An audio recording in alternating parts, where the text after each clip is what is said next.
Lettre de Vincent Van Gogh à Théo Van Gogh, Petit Vam, avril 1879.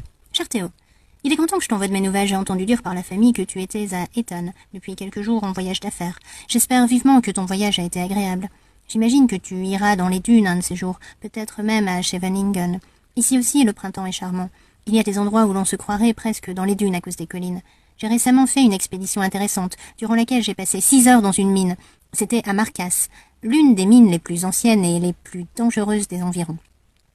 Elle a mauvaise réputation, car nombreux sont ceux qui y périssent à la descente ou à la remontée, à cause de l'air vicié, ou encore dans des explosions de grisou, des inondations ou des affaissements. L'endroit est lugubre et offre à première vue un spectacle de tristesse et de désolation. La plupart des mineurs sont maigres et pâles de fièvre, ils semblent épuisés, non que la peau sur les os, et sont usés et vieux avant l'âge. La plupart des femmes sont flétries et fatiguées. On peut voir çà et là de pauvres cabanes de mineurs, quelques arbres morts et noircis par la fumée, des haies de ronces, des tas de fumier, de cendres, de houille inutilisables.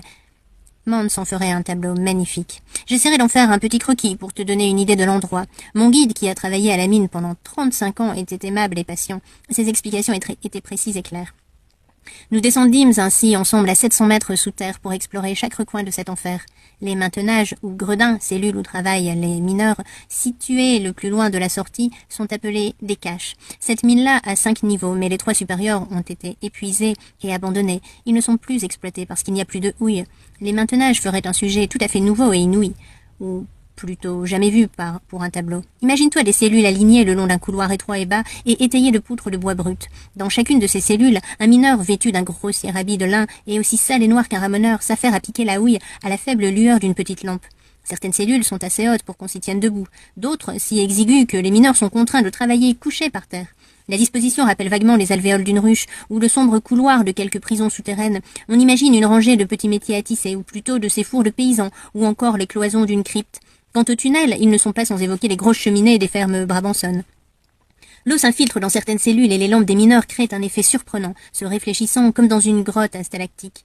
Pendant que certains mineurs travaillent dans les maintenages, d'autres chargent les fragments de houille dans de petits chariots montés sur des rails comme un tramway.